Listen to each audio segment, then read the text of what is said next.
स्वागत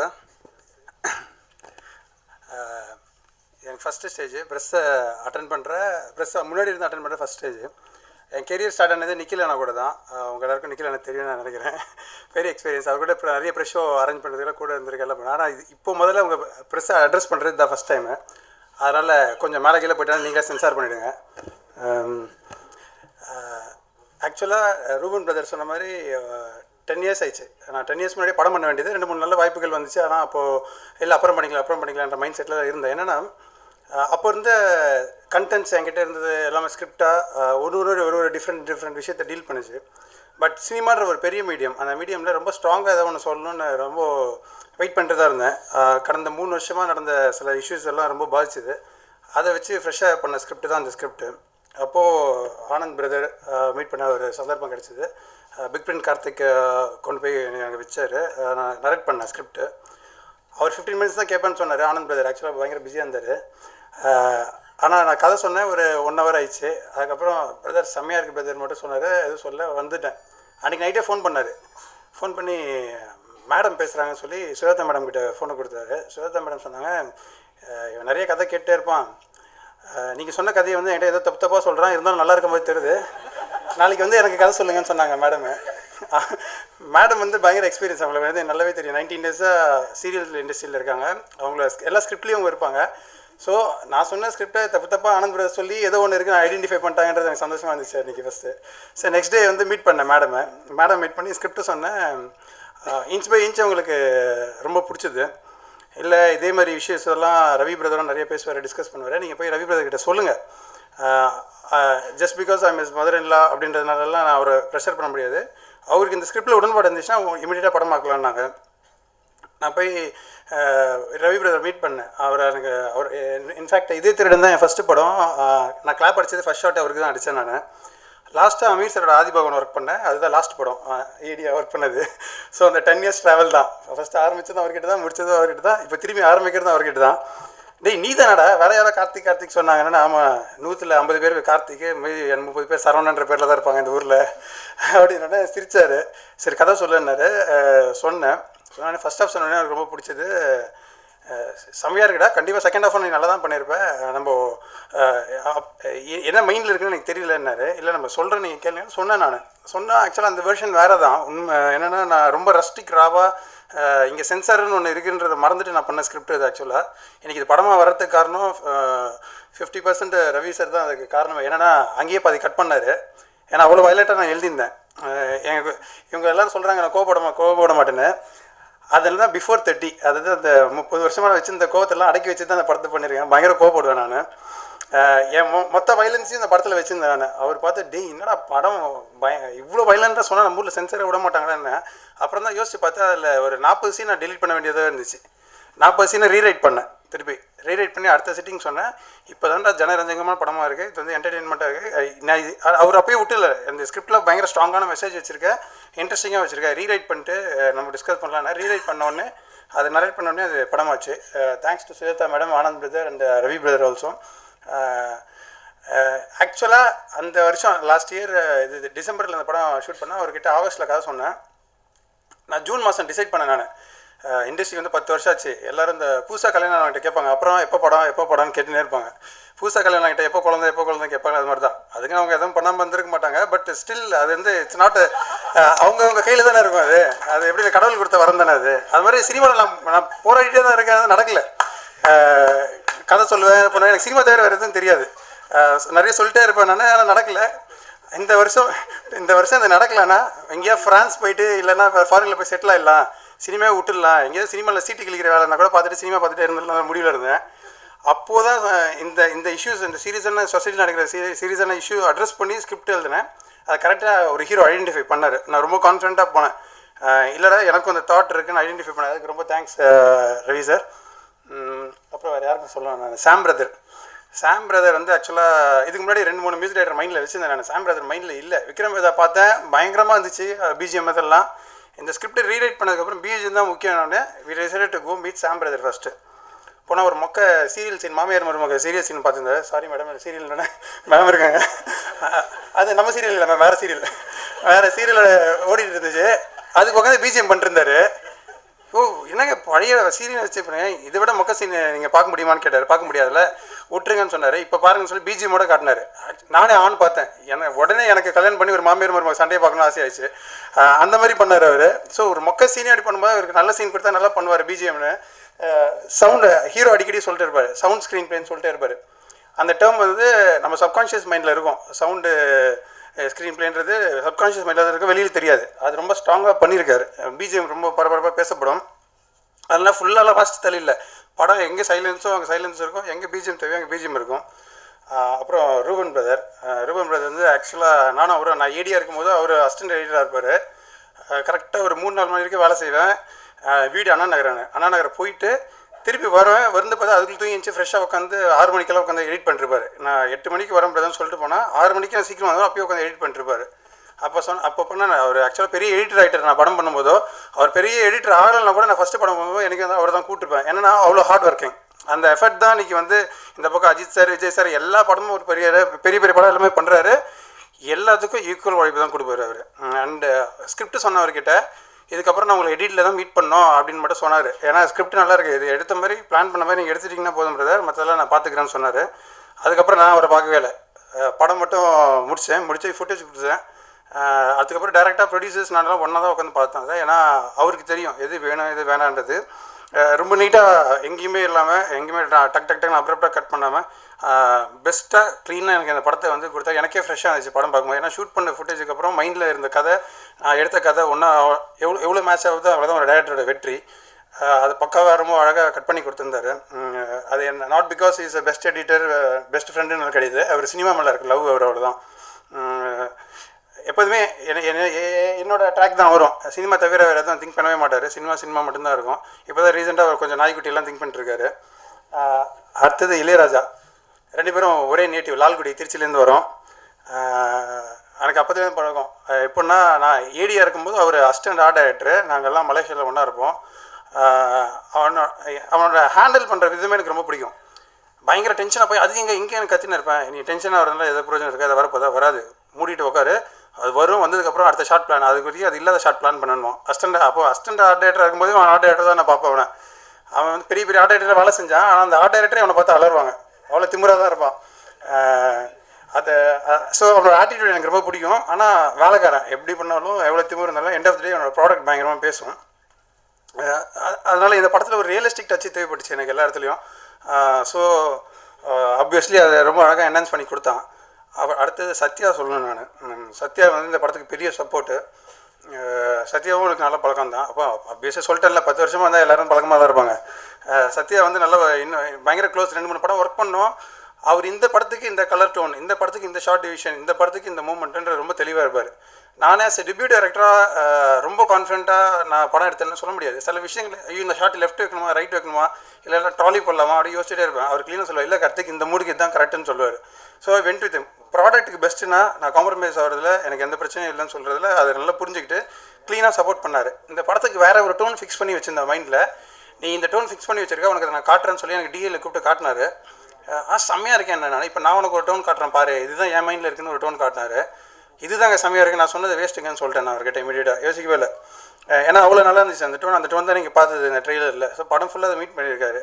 ரெண்டாவது அதுதான் நம்ம ஆடியன்ஸுக்கு ரிலேட் ஆகும், ஒரு பிரிட்டிஷ் டோன் வேணும்னு சொல்லி அது மெனக்கட்டு நல்லா அழகாக பண்ணியிருக்காரு ஷார்ட் டிவிஷன்ஸ். அப்புறம் அண்ணன் மைம் கோபி அண்ணன், வகீஸ் சார், கஜராஜ் சார், ராம்தாஸ் அண்ணன், பாப் ஆண்டனி சார் பண்ணியிருக்காங்க, நிதின் மேத்தான் ஒருத்தர் பண்ணியிருக்காங்க. எனக்கு இந்த படத்தில் வந்து நிறைய கேஸ்ட்டு டிஃப்ரெண்ட் கேரக்டர்ஸ் தேவைப்பட்டுச்சு. நிறைய இதில் எப்படி சொல்கிறதுன்னா, ஒருத்தர் பார்த்தாலே கிரிமினல் இருக்கணும், ஒருத்தர் பார்த்தா நல்ல ஒரு மாதிரி இருக்கணும், ஆனால் உள்ள கிரிமினலாக இருக்கணும். அந்த மாதிரி அன்பிரடிக்டபிள் திங்ஸ் கொடுக்கணும் நிறையா இருந்துச்சு. அந்த கேஸ்டிங் வந்து பண்ணுறது பெரிய ஈக்குவலாக இருந்துச்சு. அப்போ தான் ரவி பிரதர் சொன்னார், நீ வந்து ஸ்கிரிப்ட் ரொம்ப நம்ம ஷார்ட் பீரியடில் ஷூட்டிங் போகிறோம், நீ ஸ்கிரிப்டில் கான்சன்ட்ரேட் பண்ண, கேஸ்டிங் இந்த செட்டப்லாம் நீ வந்து ஒரு பக்கம் அட்ரஸ் மட்டும் பண்ண, ஆனால் ஸ்கிரிப்டில் மேஜர் ஃபோக்கஸ் வைனாங்க. அப்போ எனக்கு கரெக்டான டைமில் நித்யா வந்து ஹெல்ப் பண்ணாங்க. Thank you Nithya sister. Costing director அந்த படத்தில் அவங்க வேலை பார்த்துருக்காங்க. கரெக்டான காஸ்டிங்ஸ் எல்லாம் பயங்கரமாக என்னை விட அதிகமாக ஒர்க் பண்ணாங்க. ஆப்ஷன்ஸ் கொடுத்துட்டே இருப்பாங்க. எங்கள் தமிழ் சினிமாவில் முடிஞ்சிச்சுங்க, அப்புறம் பாலிவுட் முடிஞ்சிச்சுங்க, மாலிவுட் முடிஞ்சிங்க சொன்னேன். திடீர்னு ஒரு நாள் ஹாலிவுட்லேருந்து அவங்களுக்கு கூட்டு வரணும் போல இருக்குங்கன்னாங்க. எல்லாம் அவ்வளோ பெரிய படம் இல்லைங்க, நீங்கள் ஃபஸ்ட்டு எங்கேருந்து பிடிங்கன்னு சொல்லி திருப்பி கொடுத்தாங்க. அது மாதிரி நிறைய காஸ்டிங்ஸ் எல்லாம் ஒர்க் பண்ணாங்க. டிசைனர் பிரத்துல் இந்த படத்துக்கு ஃபஸ்ட் லுக் ரொம்ப பரபரப்பாக பேசப்பட்டுச்சு. அவரால் எனக்கு அதிக டென்ஷன் ஆயிடுச்சு, அதே மாதிரி படத்தையும் கொண்டு வரணும்னு. அந்த அந்த டிசைனர் பிரத்துல் வந்து கதை கேட்டார். ஆக்சுவலாக கதை கேட்குற டிசைனர் அப்போ தான் பார்க்க முடியும். அந்த கதை கேட்டு இந்த கதையை ஜானர் விட்டு நான் வெளில படமே பண்ண மாட்டாங்க, இவங்க டிசைன் பண்ண மாட்டாங்கன்னாரு. அந்த அவர் பண்ண ஃபர்ஸ்ட் லுக் தான், அவருக்கு ரொம்ப தேங்க்ஸ் அந்த பண்ணதுக்கு. டிசைனர் ஃபேஷன் டிசைனர் கவிதா, அவங்க எனக்கு நல்ல ஃப்ரெண்டு தான். அவங்க துப்பறி இதெல்லாம் ஒர்க் பண்ணியிருந்தாங்க, அதுக்கு முன்னாடி எனக்கு பழக்கம். 2 பேரும் ஒரே ஏரியா வேறு. நிறைய ஷாப்பிங் எல்லாம் பண்ணுவாங்க. அப்புறம் அவங்க நம்பிக்கையில் அவனுக்கு என்ன இவங்களை ஷாப்பிங் பண்ணும்போதெல்லாம் டிஃப்ரெண்ட்டாக பண்ணிட்டுருக்காங்களே, படத்துக்கு எப்படி பண்ணுவாங்கன்னு கதை சொன்னேன். கதை சொல்லி ஆக்சுவலாக நானும் சத்தியமாக சில சமயம் கேரி ஃபார்வர்ட் ஆகிடும். க்ரீன் கலர் சட்டப்பட்டு நல்லா இருக்குமே இதுக்கு அப்படின்னா விடவே மாட்டாங்க அவங்க. இல்லைங்கன்னு டெய்லி ஷூட்டிங் ஸ்பாட் வந்து கரெக்டாக காஸ்டியூம்ஸ் எல்லாம் கரெக்டாக ஈச் அண்ட் எவ்ரி கேரக்டருக்கு அவங்க டிசைன் பண்ணாங்க. அவங்களோட சப்போர்ட் ரொம்ப நல்லா இருந்துச்சு. தேங்க்யூ கவிதா. அப்புறம் என் டீம் 10 வருஷம் அங்கே குப்பை கொட்டினால ஏடி டீம் எல்லாமே என் ஃப்ரெண்ட்ஸ் தான். யாருமே புதுசு ஆளுங்களே கிடையாது, எல்லாமே என் ஃப்ரெண்ட்ஸ் தான். கோ டைரக்டர்னு கிடையாது, அதெல்லாம் கிடையாது, எல்லாமே ஃப்ரெண்ட்ஸ் தான். நானும் அவரும் ஒன்று தான், என் அசிஸ்டன்ட் டைரக்டர் ஒன்று தான், எல்லாமே ஒன்று தான். எல்லாம் ஒரு ஸ்ட்ரேஞ்சர் கூட நான் ஒர்க் பண்ணவே இல்லை, எல்லாமே ஃப்ரெண்ட்ஸ், எல்லாமே அவ்வளோதான். ஷாம் பிரதர் இந்த படத்துக்கு வந்து இது பண்ணார். அவரும் ஒரு ஏடி மாதிரி தான். திடீர்னு வருவார், கதை அவர் வந்து எனக்கு முன்னாடிலேருந்து ரவி சாருக்கு பயங்கர க்ளோஸு. அது என்ன படம் அவர் இப்போ ஒரு வாய்ப்பு கொடுத்தோன்னா படம் செம்மங்கன்னு சொல்லுவார். அது அப்படி கிடையாது, படமே எடுக்கலன்னாலும் அதை தான் சொல்லுவார் அவர். ஏன்னா ரவி பிரதருக்கு அவ்வளோ பிடிக்கும், அவர் டைஹார்ட் ஃபேன். அவர் கரெக்டாக எனக்கு முடிஞ்சுது. ரவி பிரதரே எனக்கு ஹீரோவாக அமைஞ்சார். சொன்னேன், அப்போ தான் டென்ஷன் ஆகிட்டார். என்ன பிரதர், நானும் ஒரு க்ளோஸ் ஃப்ரெண்டு தான், ஏன் இவ்வளோ டென்ஷனாக வர கேட்டால், இல்லைங்க இது வந்து வேறு எந்த டேரக்டர் இருந்தாலும் நான் சொல்லிவிடுவேன், இப்போ நீங்கள் வந்து ஹிட்டு கொடுத்தே அவனுமேனாரு. ஒரு படம் எடுக்கிறது ஹிட்டு கொடுக்குறது தாங்க என்ன. ஷாம் பிரதர் அப்புறம் கதை கேட்டு ரொம்ப பிடிச்சிது. ஸோ அவரோட எண்ட்லேருந்து இது வரைக்கும் சில வர டிசைன்ஸில் எதுவுமே வந்து என் பர்மிஷன் நிறைய வந்துனே இருக்கும். அதுக்கும் அவர் தான் காரணம். ப்ளஸ் ஆர் மைனஸ் நீங்களே புரிஞ்சுக்கோங்க. ஏன்னா படம் பப்ளிசிட்டி பண்ணோம், அவருக்கு மைண்ட் செட் அதுதான். ஏன்னா படம் நல்லா இருக்கு. அவர் ஒருத்தர் தான் வெளியால் படம் பார்த்தாரு. ஃபஸ்ட்டு 3rd பர்சன் யூனிட்டில் வேலை பார்க்காம வந்து படம் பார்த்தாரு. படம் பார்த்துட்டு பயங்கர அப்ரிஷியேட் பண்ணார். இல்லை பிரதர் செம்ம படம், அடுத்த படம் எப்போ பிரதர் அதை கேட்க ஆரம்பிச்சிட்டாரு டோட்டலாக. அந்தளவுக்கு கான்ஃபிடென்ட்டாக அவர் சொன்னது வந்து எனக்கு பெரிய பூஸ்ட் கொடுத்துச்சு போஸ்ட் ப்ரொடக்ஷனுக்கு. எக்ஸ்ட்ரா எஃபர்ட் போட்டு நிறைய வேலை பார்த்தோம். ஸோ மை ஏடி டீமுக்கும் Sham brother and success Ganesh brother எல்லாருக்கும் ரொம்ப தேங்க்ஸு. இதுக்கப்புறம் வேறு யார் விட்டுருக்காங்க, ராஷி வந்து சொல்லி ஆகணும். ராஷி ஷூட்டிங் வர்றது, அதாவது எல்லோரும் என்னை இன்டர்வியூவில் கேட்டாங்க எல்லாருமே, பெரிய ஹீரோ அவர் கூட ஒர்க் பண்ணுறீங்க என்ன டென்ஷன். சத்தியமாக டென்ஷனே ஆகலை, நான் அவர் கூட ஜாலியாக இருந்தேன் நான். ஏன்னா more of associate co director அந்த ரேஞ்சு தான் அவர் இருப்பார். எல்லாமே டிஸ்கஸ் பண்ணுவார், ஃப்ரெண்டு மாதிரி தான் அவர். சீஃப் இது பண்ணல வண்டி, நீ சொன்ன மீட்டர் இது ஓவராக இருக்கடான்னு க்ளீனாக சொல்லுவார். ஸோ அவர் கூட ஒர்க் பண்ணுறது எந்த டென்ஷன் இல்லை. ஆனால் ராசி கூட ஒர்க் பண்ணுறது கொஞ்சம் டென்ஷனாக தான் இருந்துச்சு. என்னன்னா 8 மணிக்கு நாங்கள் ஷார்ட் பிளான் பண்ணோம், காலங்கத்தில் 6 மணிக்கு கேரவன் கூட வரது முன்னாடி போய் உட்காந்துருவாங்க. அவங்களுக்காக போய் உட்காந்துட்டு இன்றைக்கி என்ன சீன் எடுக்க போகிறோம் எல்லாமே சொன்னால் அவங்களுக்கு எல்லாமே சொல்லணும். தங்கிலீஷில் சொல்லணும், இங்கிலீஷில் சொல்லணும். ஹிந்தி எனக்கு தெரியாது, தெலுங்கு தெரியாது, அதனால் எஸ்கேப் ஆகிட்டேன். என் அசிஸ்டன்ட் அபரிஜிதா எழுதி கொடுப்பாங்க, பக்காவாக பண்ணுவாங்க. ஷீல் மேக் ஷுவர் தட் ஒரு வார்த்தையும் பிச் பர்ஃபெக்டாக இருக்கான்னு ரொம்ப கான்ஷியஸாக இருப்பாங்க. நாங்களே ஓகே சொன்னாலும் இன்னொரு தடவை ட்ரை பண்ணலாமான்னு கேட்பாங்க. பக்காவாக அவங்களோட நேச்சருக்கு ஏற்ற மாதிரி ஒரு நியரஸ்ட் கேரக்டர் நான் எழுதுறதுனால she could relate it easily. One of the best actors to work with. Thank you Rashi. அப்புறம் விஜயண்ணா பற்றி சொல்லி ஆகணும். இங்கே இருக்கிற எல்லாருக்குமே விஜயண்ணா பற்றி தெரியும். மொழி எல்லாமே ரொம்ப, அவரோட எழுத்து ரொம்ப ஃபேமஸான படம். என்னென்னா அவரோட படத்தில் வர நாய் கூட கத்தி கூட குறைக்காது, அவ்வளோ சாஃப்டான படங்கள் மட்டும்தான் எழுதுவார். அவர் ரொம்ப வயலன்ஸுக்கு டோட்டலாக அகேன்ஸ்டான இல்லை. அவர் படத்தில் ஹஸ்பண்ட் அண்ட் ஒய்ஃப் எழுதுனா அந்த ஒய்ஃபும் ஹஸ்பண்டும் சண்டை கூட போட்டுக்க மாட்டாங்க, அந்த மாதிரி எழுதுவார் அவர். சண்டைன்றது அவரோட கெரியரில் இருக்காது, அந்த மாதிரி தான். நான் போய் சொன்னேன், அண்ணா இந்த மாதிரி நீங்கள் எழுதணுன்னா இதுக்கு அப்படின்னா, என்ன நான் சொல்கிறேன், நீ இவ்வளோ வயலன்ஸ் ஆக்ஷனாக இருக்க வச்சிருக்கேன் அப்படின்னு. வயலன்ஸ் எல்லாம் டிஸ்டில் பண்ணியாச்சுன்னா ஆக்ஷன் மட்டும்தான் பண்ணுறோம், நீங்கள் எழுதுங்கன்னு. எழுதுகிற ப்ராசஸில் அண்ணனும் நானும் ஒன்று ரியலைஸ் பண்ணோம். ஒரு மெலோ ட்ராமாட்டிக்கான படத்தில் வந்து நம்ம சொல்லக்கூடிய சோஷியல் கருத்தை விட ஒரு ஆக்ஷன் த்ரில்லர்ன்ற படத்தில் வந்து ரொம்ப ஸ்ட்ராங்காக சொல்லலான்னு. அந்த ட்ரெய்லரில் வர டைலாக்ஸ் எல்லாமே வந்து அண்ணன் எழுதுன டைலாக் தான். அதனால் அண்ணன் இனிமேல்ட்டு இப்போ வயலன்ஸ் ஆக்ஷன் படங்கள் அதிகமாக எழுதுவார் நான் நினைக்கிறேன் சொன்னோம். சம்பத் சார், அழகுபெருமாள் சார், 2 பேர். சம்பத் சார் வந்து எனக்கு சொன்ன மாதிரி அசல் படத்துலேருந்து எனக்கு தெரியும். இருந்தாலும் அவரை கதை சொல்லி கன்வின்ஸ் பண்ணுறது வந்து இது கிடையாது. என்னென்னா அவர் வந்து சினிமா வந்து பயங்கர பேஷனேட்டான ஆள். அதனால சார் எவ்வளோ வேணால் சம்பளம் கொடுக்குற நடிக்கிறீங்களா சார்னு கேட்டால் அடிப்பார். அவர் கதை கரெக்டாக எனக்கு என்ன தீனி இருக்குன்னு பார்ப்பார்.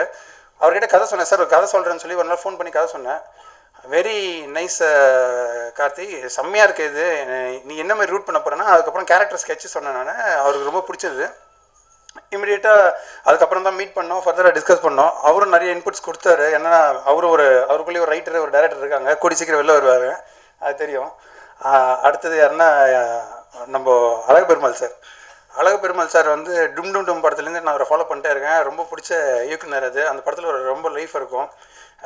ஒரு படம் பண்ணலாம், இந்த மாதிரி ட்ராமா பேஸ்ட் படம், இத்தனை ஆர்டிஸ்ட் வச்சு நேட்டிவிட்டியோட லைஃப் பண்ண முடியும். எனக்கு நான் டும் டும் டும் பார்க்கும்போது என்ன வயசுன்னு ஞாபகம் இல்லை. ஆனால் இப்படியெல்லாம் ஒரு படம் எடுக்கிற முடியுமா, டேரக்டர் எடுக்க முடியுமான்னு பார்த்துட்டே இருப்பேன் நான். அப்புறம் நடிகர் அதுக்கப்புறம் அப்ரோச் பண்ணி கேட்டேன் நான். இல்லை கார்த்திக், நான் கொஞ்சம் கதை கேட்பேன் பரவாயில்லையாண்ணா. இல்லை சார், கதை நிறையா இருக்கனால தான் படம் பண்ண வந்திருக்கேன், வாங்க சார் சொன்னேன். கதை பிடிச்சிது அவருக்கு.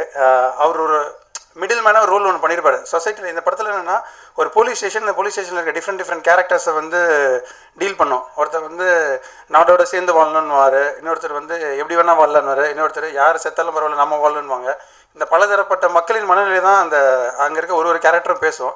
ராமதாசனை வந்து ஜாலியான கேரக்டராக இருப்பார். அவர் என்ன பண்ணுங்க, லைஃப்பில் ஜாலியாக இருக்கணுங்கன்ற மைண்ட் செட்டில் இருப்பார்.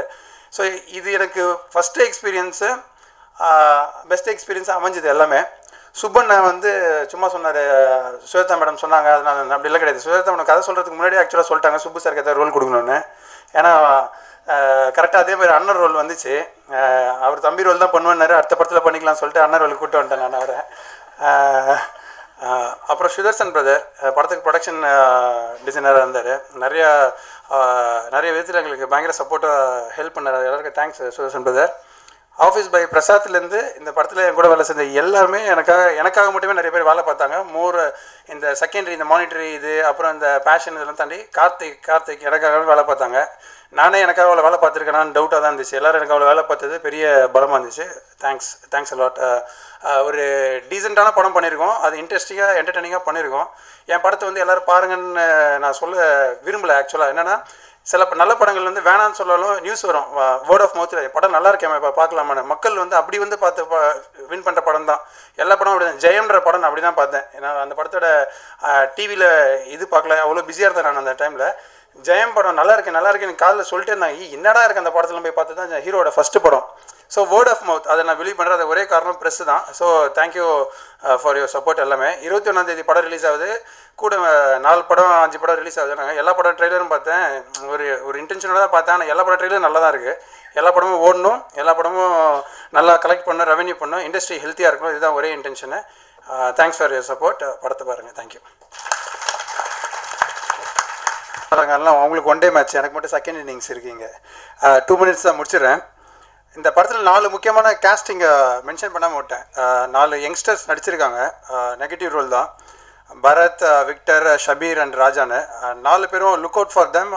அவங்க வந்து ஃப்யூச்சரில் இந்த இண்டஸ்ட்ரியில் மிகப்பெரிய ஆர்டிஸ்ட்டாக வருவாங்கல்ல. மேலே 2 பேரும் ஆல்ரெடி ட்ராமாட்டிக் ஆர்டிஸ்ட் தான், மீதி இருக்க 2 பேரும் பெரிய ஆர்டிஸ்ட்டாக இங்கே வருவாங்க கண்டிப்பாக. இந்த படத்தில் மேஜரான ஒரு ஆளை நான் வந்து மென்ஷன் பண்ணாமல் விட்டேன், அதனால தான் நான் திருப்பி பேசுகிறேன். சுரேஷ் சந்திரா சார்.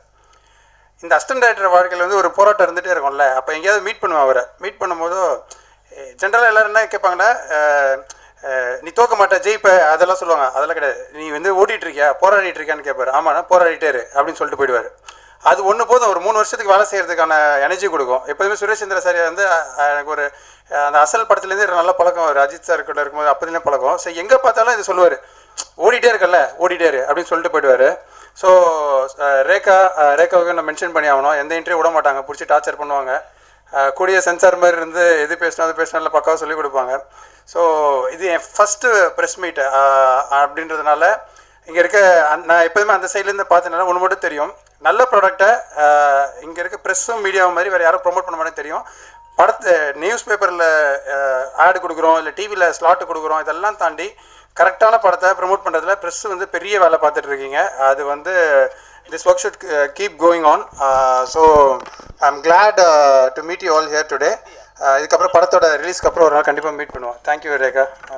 அப்படியே நானும் சில பேர் விட்டுட்டேன், வந்து ஒன்றா நின்று பேசினா இன்னும் அழகாக இருக்கும். ஆமாம், நாளைக்கு ப்ரூஃபாகவும் இருக்கும் நான் தான் இன்ட்ரடியூஸ் பண்ணேன்னு சொன்னதுக்கு. அதனால தான் வேறு ஒன்றும் இல்லை. வந்து சுதர்ஷன் மெயினாக சொல்லணுன்னு நான் நினச்சேன், மறந்துட்டேன். என்னுடைய மேனேஜர் குமார், சுதர்ஷன்லாம் வந்து அவ்வளோ பெரிய சப்போர்ட்டாக இருந்திருக்காரு. ஸோ அந்த ஹார்ட் ஒர்க் பேஸ். அவர் வந்து ஒன்றே ஒன்று தான் கேட்பேன், காலைல எப்போ ஷூட்டிங்னு. Sir tomorrow morning is a beautiful morning sir, you have a very positive energy, come to the set by the positive time but before Rahukalam அப்படின்னு ஒரு பேராகிராஃப் மெசேஜ் அனுப்புவார். அதை படிக்கும் போதே ஷூட்டிங் போகணும் அப்படின்ற ஒரு இன்ட்ரெஸ்ட் பயங்கரமாக வரும். ஸோ இப்படியே எப்பவுமே பாசிட்டிவாக இருங்க. Thank you so much.